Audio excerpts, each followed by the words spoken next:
चल भाई कुणाल, नया एपिसोड शूट करने का यार। हाँ भाई, एक्साइटेड हूँ लेकिन ये सार्थक का और मर गया यार। टाइम हो गया रिकॉर्डिंग का, अब तक सार्थक भाई आया ही ये नहीं। हर हर बार के ही है इसका, हर बार लेट करता है। इस बार क्या पता नहीं किधर गया है। Meanwhile, पे चांद पे है मैं। कृपया ध्यान दें, यह पॉडकास्ट विचारों और ज्ञान को साझा करने का हमारा एक प्रयास है। हम किसी भी जाति, धर्म या व्यक्तिगत विचार को नकारने का उद्देश्य नहीं रखते। हम खुले दिल से चर्चा करते हैं और सभी विचारों का सम्मान करते हैं। तो कृपया सुनते समय हमारे विचारों को खुले मन से सुने और आपसी समझदारी बनाए रखें। धन्यवाद। Hello guys, welcome back to another video. जैसा कि आपने इंट्रो में देख लिया होगा, आज हम लोग बात करने वाले हैं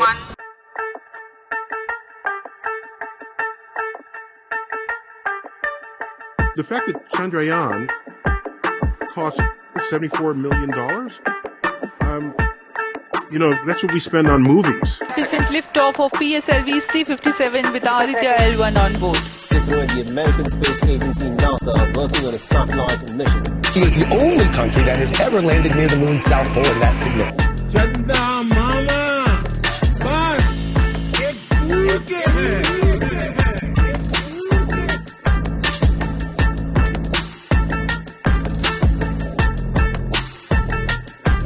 out of this world space के बारे में, इसरो के बारे में। इसरो की कहानी नई नहीं है, सभी को पता है। It was an ambitious passionate project started by few scientist and engineers, जिसको लीड कर रहे थे हमारे doctor Vikram Sarabhai. It was a story of like from rags to riches. एक गराज से लेके आप चांद पे पहुंच गए हो अभी। सो ऐसी कुछ कहाँ पर था? इंस्पायरिंग स्टोरी इसरो की रही है। तो जैसे ही बताया कि इसरो का सबसे लेटेस्ट अकॉम्प्लिशमेंट के बारे में पहले बात कर लेते हैं, चंद्रयान 3। सो सभी को पता है कि Chandrayaan 3 was a huge success for India. Like it was the highest watch YouTube live stream ever, across 9 million people ने उसको देखा। उसका बजट, बहुत सारी साइंस फिक्शन जो आपको पसंद है वो मूवीज, पैसेंजर्स, इंटरस्टेलर, इन सब से कुछ कई कई मिलियन डॉलर्स कम में हम लोगों ने एक एक्चुअल रॉकेट को चांद पे पहुंचा दिया। सो सबसे मेन पॉइंट चंद्रयान के बारे में तो हम लोग ज्यादा डिस्कस नहीं करेंगे क्योंकि सभी को पता है, बट मेन पॉइंट जो है कि अभी करंट चंद्रयान का स्टेटस क्या है युवराज? करंटली जो लेटेस्ट इंफॉर्मेशन इसरो ने रिलीज की है उसके हिसाब से, जब चंद्रयान लैंड हुआ था तो सबसे अवेटेड मोमेंट यही था, जब लूनर नाइट खत्म होगी उसके बाद क्या हम रीस्टैब्लिश कर पाएंगे उससे कनेक्शन। तो अनफॉर्चुनेटली अभी इसरो के द्वारा ये कहा गया है कि रिसेंट जो उन्हें ट्राइज किए हैं उसमें कोई रिस्पांस नहीं आया है उसकी तरफ से। पर कंटिन्यूसली फिलहाल जब तक लूनर लूनर नाइट दोबारा नहीं आती, ट्राइज चलते रहेंगे, पर चांसेस कम है कि उसके तरफ से रिस्पांस आएगा। I guess next lunar night जो है वो 6 अक्टूबर के अराउंड है, और आई राइट। थिंक हमारा एपिसोड है तब तक रिलीज हो जाएगा। तो जब तक एपिसोड रिलीज होगा हमारे पास कॉन्क्रीट इन्फॉर्मेशन रहेगी इसकी, जो हम लोग आपको ट्विटर या इंस्टाग्राम से पहुंचा देंगे। सो मेक श्योर आप हम लोग को वहां पे फॉलो करते हैं। और एक चीज, मुझे एक कंप्लेंट है यार, ये डेटा देखो, 60.5% लोग जो वीडियोस देख रहे हैं उन्होंने सब्सक्राइब नहीं किया। क्या कर रहे हो यार गाइस, प्लीज सब्सक्राइब करो, हमारी हेल्प होगी। हमें जल्दी जल्दी 1 मिलियन सब्स पहुंचना है। So please subscribe. So moving forward, Chandrayaan की तो बात ठीक है। जो करंट ऑनगोइंग मिशन है इसरो का, आदित्य L1, उसके बारे में कुछ थोड़ा हो जाता तो। ओके, सो रिसेंटली जो चंद्रयान के जस्ट बाद जो मिशन इसरो ने लॉन्च किया उसका नाम है आदित्य L1। पहले नाम से जाते हैं क्योंकि साइंटिफिक नेम्स होते हैं, इन सब के नाम से ही बहुत कुछ पता चल सकता है। So Aditya L1, Aditya basically is another name in Hindi in Hinduism for sun. So Aditya L1 जो मिशन है, जैसा कि आप फोटो पे देख सकते हैं, कि आदित्य L1 मिशन है सन के जो एटमॉस्फेरिक लेयर्स हैं, तो जो सबसे बाहर की लेयर है जिसको क्रोमोस्फियर बोलते हैं, उसकी स्टडी के लिए आदित्य L1 मिशन लॉन्च किया गया था। और और इसका L1 का भी एक बहुत अच्छा सिग्निफिकेंस है जो कुणाल अभी आपको बताएगा। तो जैसा कि हम सब ने फिजिक्स में पढ़ा है कि हर एक बॉडी मास का एक ग्रेविटेशनल फोर्स होता है। जैसे अर्थ का एक ग्रेविटेशनल फोर्स है, वैसे ही सन का भी एक ग्रेविटेशनल फोर्स है। और ये दोनों फोर्सेस एक दूसरे पे एक्ट करते हैं। और एक पॉइंट ऐसा आता है कि जब ये ग्रेविटेशनल फोर्सेस दे कैंसल आउट ईच अदर। और ऐसे 5 पॉइंट्स है हमारे सोलर सिस्टम में, जिसको L1, L2, L3 और L5 कहा जाता है। जिसमें से आदित्य L1 अभी इस L1 पॉइंट पे जाने वाला है, जो कि ऑलरेडी निकल गया है। एज ऑफ 2 सितंबर 2023 आदित्य L1 ऑलरेडी लॉन्च हो चुका है, सक्सेसफुली लॉन्च हुआ था, और अराउंड 12 जनवरी के आसपास हम एस्टिमेट कर रहे हैं कि ये L1 पॉइंट तक पहुंच जाएगा। ये सो इसका L1 बेसिकली पॉइंट का L1 डिस्टेंस पॉइंट एक पार्किंग स्पॉट हो गया स्पेस में, राइट? काइंड ऑफ मतलब it's a special point, not just a parking spot, it's a special नहीं, पॉइंट, क्योंकि बेसिकली वहां पे वहाँ पे ज्यादा फ्यूल नहीं लगेगा ना स्टेबल स्टेबल रहने के लिए, क्योंकि हाँ, मतलब ग्रेविटेशन क्योंकि फोर्सेस सन की का वजह और अर्थ का दोनों का ग्रेविटेशनल कैंसिल आउट हो जाएगा, तो से। वहां पे उसको Right. सस्पेंडेड रहने में हेल्प होगा, राइट? Exactly yes. तो कम फ्यूल में होगा, और कम फ्यूल की बात करो तो इसरो तो उसमें मतलब माहिर है ही, सारी चीजें कम कॉस्ट में कम फ्यूल में एकदम अकम्प्लिश कर लेता है। लेकिन ये एक और खास बात इसमें ऐसी है कि ये जो डिस्टेंस है till the L1 point, it is 1.5 million kilometres. Million million सार्थक एम हाँ यार। मिलियन, दैट इज 4 टाइम्स ज्यादा कहाँ से, जो हमने चंद्रयान का मिशन किया। Okay, तो so this basically is moon much से मोर full bigger. time, right? Yes, this is much more bigger mission जो हमने चंद्रयान में अकम्प्लिश किया। राइट। सो इतना लंबा जो ये मिशन है, जैसे तूने बोला चंद्रयान से 4 टाइम्स इन डिस्टेंस है, सो इसका कुछ की ऑब्जेक्टिव्स की ये मिशन के पूरा लाइक L1 पहुंचने के बाद वहां पे स्टडी करने के बाद हम लोगों को क्या नई चीजें पता चलेगी, युवराज जी? सबसे पहले तो ऑब्जेक्टिव्स इसका ऐसा है, एक मतलब इसके 5 मेजर ऑब्जेक्टिव्स है, लेकिन उसमें से एक मेरा सबसे फेवरेट ऑब्जेक्टिव है, that is studying solar storm. Solar storms की जो स्टडी होती है उसके बारे में ये आदित्य L1 स्टडी करेगा। अब ये फैसिनेटिंग क्यों है, क्योंकि सोलर स्टॉर्म अगर एक हैवी वाला सोलर स्टॉर्म अगर होता है ना, तो पूरे अर्थ के चिथड़े चिथड़े हो सकते हैं। और राइट। अपेरेंटली 2012 में ऐसी एक सोलर स्टॉर्म को अर्थ ने अवॉइड किया था। अभी ये मेरा पर्सनल एक कॉन्स्पिरेसी थ्योरी टाइप से कि हो सकता है कि कहीं से एक ये चीज लीक हो गई हो नासा की तरफ से या फिर किसी और स्पेस रिसर्च ऑर्गेनाइजेशन की तरफ से कि एक ऐसी ही सोलर स्टॉर्म आ सकता है 2012 में, and probably that is why हम ये बात कर रहे थे कि 2012 में दुनिया खत्म हो जाएगी। खत्म होने वाली है। There's a movie also, right? 2012. हाँ, Yes. हाँ. सो ये सब स्टडी कर रहे हैं, मतलब सोलर स्टॉर्म और उसके आउटर लेयर के बारे में, जैसे युवराज ने बोला था कोरोना लेयर, आई थिंक।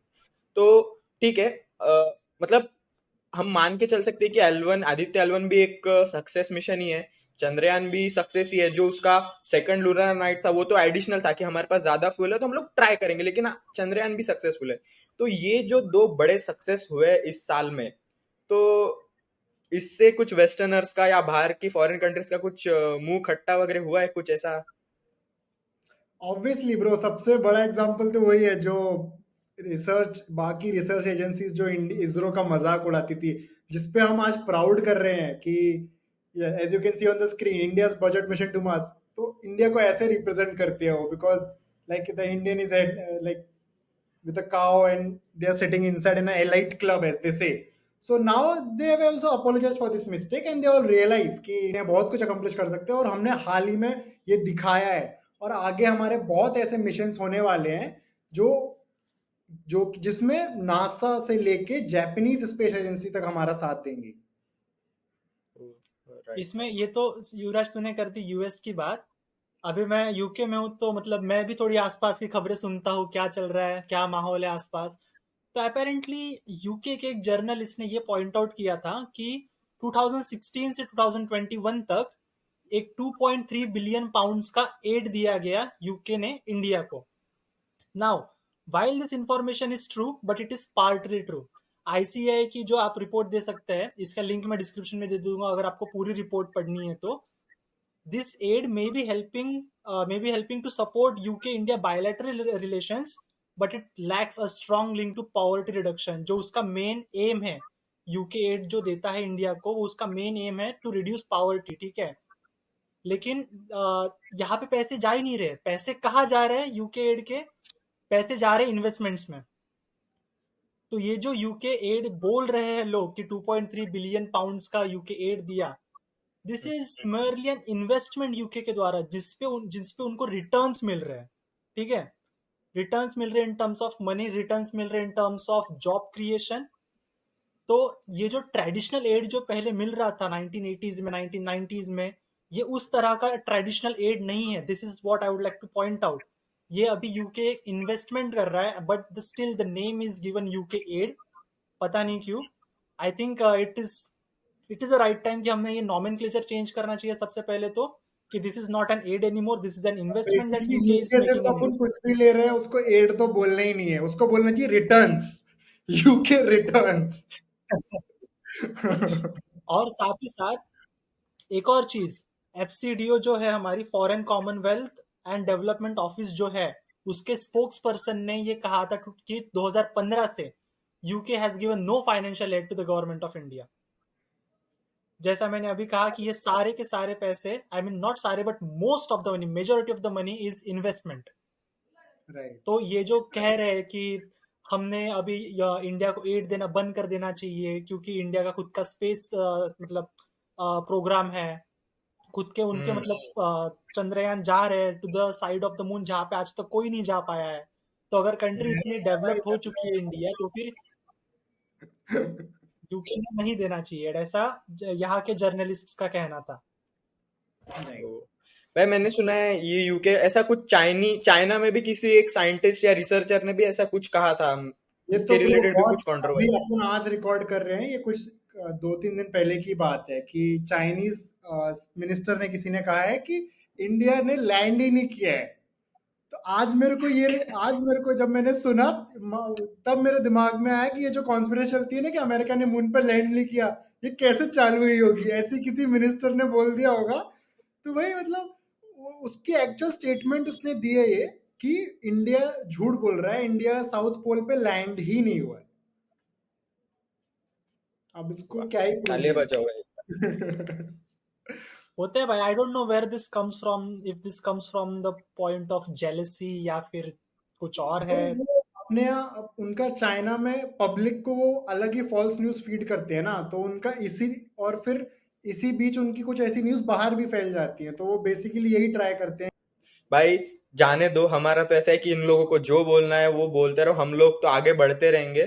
तो आगे बढ़ने से कुछ आगे कमिंग फ्यू ईयर्स या इस साल कुछ आगे और मिशंस प्लान्ड है, लाइक जैसे युवराज ने बोला कि या कुणाल दोनों ने बोला कि जापान और नासा के साथ में भी कुछ कोलैबोरेटिव मिशंस प्लान्ड है. तो इसके बारे में थोड़ा कुछ. तो जो सबसे एक्साइटिंग मिशन जो मेरे को लग रहे हैं जो फ्यूचर में आने वाले हैं, जापान और नासा की तो मैं बात करूंगा, पर सबसे पहले जैसे नासा ने अभी कुछ टाइम पहले ये बताया था, जो इंटरनेशनल स्पेस स्टेशन है स्पेस में ऑब्वियसली, तो उसका जो टाइम पीरियड है वो खत्म होने वाला है. तो by the end of this decade उसको डिमोलिश किया जाएगा. और उसको डिमोलिश करना भी एक बहुत ही इंटरेस्टिंग फैक्ट रहेगा, और मैं चाहता हूँ कि मैं खुद देख पाऊँ वो, क्योंकि एक पॉइंट होता है interestingly it is called Nemo point because it's very hard to find it in the whole ocean. So on the screen as you can see, this point is the farthest from any landmass in the whole world. It is in the Pacific Ocean, जिसको बोलते हैं नीमो point. सो उनका main mission ये रहेगा कि international space station को इस point पे क्रैश करवाएंगे वो. तो और फिर उसके बाद अब ये अप्रोक्सीमेट मतलब ये किया जा रहा है अंदाजा कि एज ऑफ नाउ अब इसरो की जो इतनी वो बढ़ रही है पूरी दुनिया की नजरों में इमेज, तो हो सकता है कि नेक्स्ट स्पेस स्टेशन जो हो वो शायद इंडियन स्पेस स्टेशन हो सकता है. It will be international space station but India could have a major role in that. और जो अगले 2 मिशन हैं जिसमें नासा के साथ हम कोलैब करेंगे, तो एक का नाम है निसार, नासा एंड इसरो. वो बेसिकली एक सैटेलाइट बनाएंगे, लो ऑर्बिटिंग सैटेलाइट, जो पूरे अर्थ को रिवॉल्व करेगा इन 12 डेज, पूरे अर्थ के स्पेस को कवर कर लेगा. तो वो बहुत सारी चीजों में हेल्प करेगा. फिर उसके अलग पर्पसेस हैं, पर बेसिक एक सैटेलाइट होगी जो पूरे अर्थ के स्पेस को सरफेस को कवर करेगी विद इन 12 डेज. सेकंड, जो जापान के स्पेस रिसर्च जिसका नाम है जक्सा JAXA, उसके साथ जो हम कोलैब कर रहे हैं वो चंद्रयान 4 कह सकते हैं उसे हम. वो एक लूनर मिशन रहेगा जिसको लूपैक्स नाम दिया गया है, लूनार एक्सप्लोरेशन. सो बेसिकली वो चंद्रयान 4 रहेगा. उसका मेन टारगेट ये रहेगा कि इस टाइम जो टेक्निकल इशू हम फेस कर रहे हैं कि लूनर नाइट में हम उस लूनर नाइट के बाद हम उस पर कनेक्ट नहीं कर पा रहे हैं, तो उसका मेन फोकस यही रहेगा कि वो लूनर नाइट को कैसे हैंडल कर सके वो स्पेस स्टेशन. और मून के वो ट्रेवल एफिशिएंट हो सके, तो मेन ये रहेगा। तो ये फ्यूचर में जो कुछ आने वाले मिशन है जो कि बहुत एक्साइटिंग लग रहे हैं मेरे को। हाँ भाई, तूने जो इसकी बात की ना, जो टेक्निकल डिफिकल्टीज होती है, ये छोटी छोटी राइट, टेक्निकल डिफिकल्टीज ना मतलब जान ले सकती है, इतनी मतलब हैवी होती है वो। हमने कुछ राइट, देखे है कि कुछ कुछ जो मिशंस थे जो फेल हुए नासा के या फिर किसी और भी स्पेस ऑर्गेनाइजेशन के, और वहां पे एस्ट्रोनॉट्स की जान भी गई है। या सो राइट, या बट तो इसी वजह से हमारा एक मिशन है कि जो अब तक हो जाना चाहिए था लेकिन थोड़ा डिलेज हो रहे हैं ड्यू टू टेक्निकल डिफिकल्टीज, और साथ ही साथ थोड़ा कोविड की वजह से भी डिले हो गया था। And that mission is Gaganyaan. मैं गगनयान उसी की तरफ आ रहा था अभी कि युवराज ने तो लाइक जो कोलैबोरेटिव मिशंस बता दिए, हमारे सोलो मिशंस लाइक जो हम लोग 100% इंडियन रहते हैं उसमें से एक है गगनयान, तो थोड़ा यस, इट इज इंडियन, पूरा मतलब सोलो टाइप से कर रहे हैं हम। लेकिन उसमें मैं एक पॉइंट ये लाना चाहूंगा कि हम साथ ही साथ एक रशियन ऑर्गेनाइजेशन की हेल्प ले रहे to train our astronauts. Okay. हमारा जो हम सब ने हिस्ट्री बुक्स में पढ़ा है कि राकेश शर्मा जी थे हमारे पहले इंडियन एस्ट्रोनॉट जो स्पेस में गए थे। वो इंडियन एयरफोर्स के लिए काम करते थे, वो विंग कमांडर थे। तो इस बार भी गगनयान मिशन के लिए ISRO has headed towards Indian air force की हमें 4 अच्छे ऑफिसर्स चाहिए, ताकि मतलब it is easier to train those people rather than just picking out normal ones, right. या तो या अभी मतलब गगनयान का मिशन ये है कि हम मैन को भेजने वाले स्पेस में, कंप्लीटली इंडियन मिशन, मैन को भेजने वाले स्पेस में 7 दिन के लिए वो लोग स्पेस में रहेंगे, अपने सारे ऑब्जेक्टिव्स फुलफिल करेंगे। लेकिन बस यही मानना है कि वहां पे अमंग अस मत कर लेना। स्पेस स्टेशन पे। यस। और इसके पहले सिर्फ 3 ही कंट्रीज ये कर पाई है, that is Russia, USA and China. सिर्फ इन 3 कंट्रीज ने मैन भेजा है इन स्पेस। अमेरिका ऑल्सो ना, right? USA, that's what I हाँ, सॉरी, यू सेड। सेड। सो या I mean this is very interesting यार, कि गगनयान अभी हम एक्सपेक्ट कर रहे हैं कि बाय लेट 2023 या फिर अर्ली 2024 हमारा ये मिशन मतलब सक्सेसफुल हो जाए।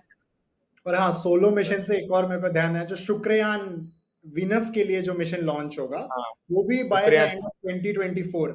और उसका एक इंटरेस्टिंग फैक्ट मैं बताऊं कि शुक्रयान को लॉन्च कर मतलब विनस के लिए जो एक्सपेंड होना चाहिए लॉन्चिंग, उसका पीरियड होता है वो 19 मंथ्स में एक बार आता है। तो ये ओके। इंटरेस्टिंग है कि अगर दिसंबर 2024 में नहीं किया तो फिर उसके बाद with in a gap of 2 years हमको ये चांस मिलेगा, तो 2026 या फिर 2028। सो लेट्स होप कि 2024 तक ये लॉन्च हो जाए।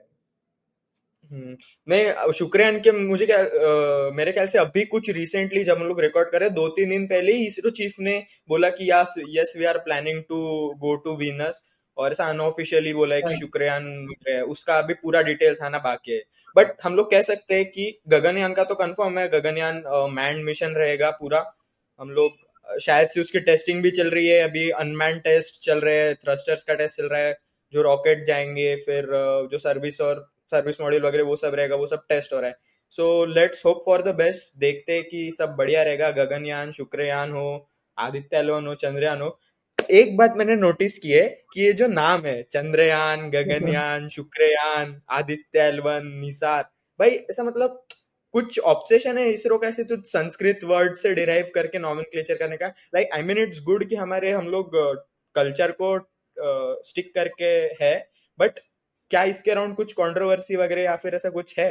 मेरे ख्याल से है कुछ। बहुत इंटरेस्टिंग पॉइंट, यस, कि जैसा तूने ये बोला, तो जो कंट्रोवर्सी अराइज हुई है वो उस नाम पे हुई है जो रिसेंटली अभी जहां पे हमने मून पे लैंड किया था, शिव शक्ति पॉइंट और जवाहर पॉइंट।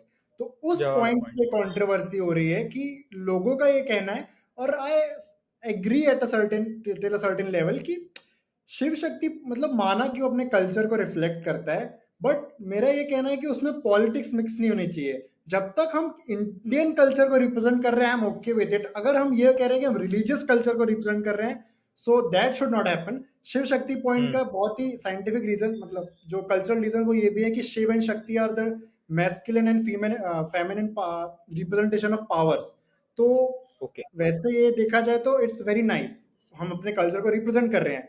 बट मेरा ये मानना है कि नेक्स्ट कुछ पॉइंट्स पे हम किसी दूसरे जैसे अदर रिलीजन्स जो इंडिया में है उनको भी रिप्रेजेंट कर सकते हैं, उनके कुछ जैसे Gautam Buddha point for example, या फिर some name related to Muslim community, ऐसे डिफरेंट कम्युनिटीज को अगर हम एक साथ लेके चलेंगे तो देश में ये भाव नहीं आएगा कि हम किसी एक कम्युनिटी कल्चर को ज्यादा फेवर कर रहे हैं। नहीं, So, बट किसी कम्युनिटी को रिलीजियस नाम देना ही क्यों है? तुम लोग जनरलाइज एज अ इंडियन नाम दे सकते हो ना। but मुझे that's what लगता है they're like saying ना, संस्कृत उनके हिसाब से संस्कृत जैसे उन्होंने बाकी मिशंस को नाम दिए, संस्कृत सबको पता है कि दुनिया की सबसे प्राचीन भाषा है, तो दैट इज एक्सेप्टेबल। हम लोग हमारा हम लोग रूट्स को लेके हम लोग ने जो डेवलपमेंट किया वो हम लोग रिफ्लेक्ट कर रहे हैं। सो राइट, मतलब वो यू एक आर ही राइट। पॉलिटिक्स और रिलीजन मिक्स नहीं बेस्ट होना तो चाहिए ये ये सब चीज। रहेगा, बेस्ट तो जैसे बेस्ट मेरे हिसाब से जैसे जवाहर पॉइंट दिया तो that's in honour of our late prime minister mister Jawaharlal Nehru. तो ऐसे हम जो हमारे ग्रेट साइंटिस्ट हैं या फिर इसरो में जो साइंटिस्ट रहे हैं, जैसे तूने नाम लिया तो होमी बाबा हो गए और एपीजे अब्दुल कलाम, उनके भी नाम दे सकते हैं।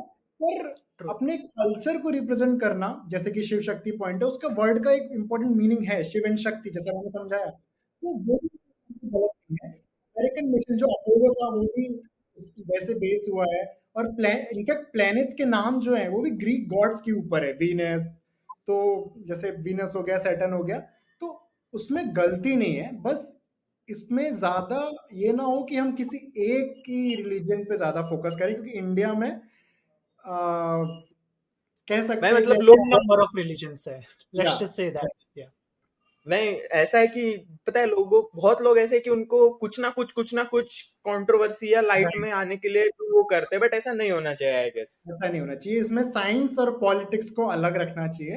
अलग रखते हैं हम लोग see as a that's the Bharat, thing. As हमारा एक देश, हम लोग वहां पे छाप छोड़ रहे हैं अपनी, तो उसमें तुम लोग अंदर ही अंदर अगर झगड़ा कि भाई नहीं ये नाम नहीं होना चाहिए था ये बेसिकली ये डिवाइड एंड रूल की पॉलिसी है, मतलब लेट्स वो स्टिक चलता टुगेदर। रहेगा, एग्जैक्टली वो डेमोक्रेसी में कोई ना कोई कुछ ना कुछ बोलता ही रहेगा। हमारा ये as a youth of Indian nation we have to decide कि हमें किस चीज पे फोकस करना है। हम इस पे करना है। फोकस करें कि हम वहां पहुंचे, ना कि इस पे कि वहां पहुंच के नाम क्या नाम दिया है। नाम क्या रख दिया, राइट। True, very true. वहाँ कैसे पहुंचे, कितना मेहनत किया उन्होंने, वो देखो मैंने कितना तुम लोग बजट, नाम के क्या पीछे बजट में पहुंचे हैं, रिस्ट्रेंट्स बजट क्या में है। किया। और हमें इंडिया में रह के हमें पता है कि जो बाकी एजेंसीज होती है उनके बजट का कितना प्रॉब्लम होता है, जो कि इतना फ्रंट में नहीं होती है, तो कैसे इंडिया में पैसे रिवॉल्व होता है गवर्नमेंट, तो हमें पता है। बिल्कुल यार, this is I mean all the countries do it on the basis of tax payers money, right? Exactly. Right. और इंडिया में तो वैसे भी लाइक बहुत कम लोग टैक्स भरते हैं, and still to achieve this kind of feat, it is remarkable. Remarkable, and I right. Am not saying कि बहुत कम लोग टैक्स भरते हैं in a negative sense, like I am saying it in a way कि per capita income उतना नहीं है ना इंडिया में। Like overall right. GDP is growing, right but if right you look at per capita, right. Right, I would like to add a point in this one, ऐसा कि माना कि ISRO is very capable, ठीक है, इसरो बहुत सारी चीजें अचीव कर रहा है, but at the same time जैसा हमने लास्ट वीडियो में कवर किया था, we believe in the saying Vasudhaiva Kutumbakam, the whole right world is a family, right. Right? तो राइट।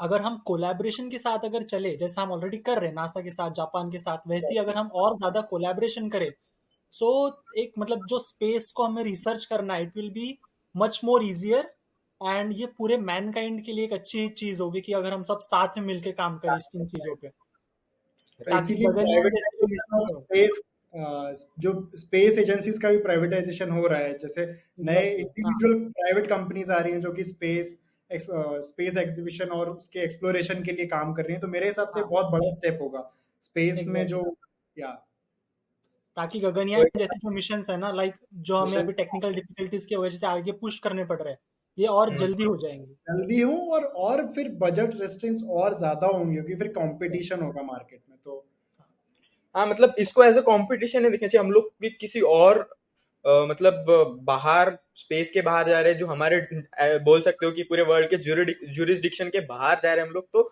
साथ में करें तो पैसा बचेगा, एफर्ट्स बचेंगे, टेक्नोलॉजी शेयर होगा, आइडिया शेयर होगा। एज एज ह्यूमंस हम लोग बाहर एक्सप्लोर करेंगे rather than a particular country की चाइना ने ये हासिल कर लिया, यूएस ने ये हासिल कर लिया, इंडिया ने ये हासिल कर लिया।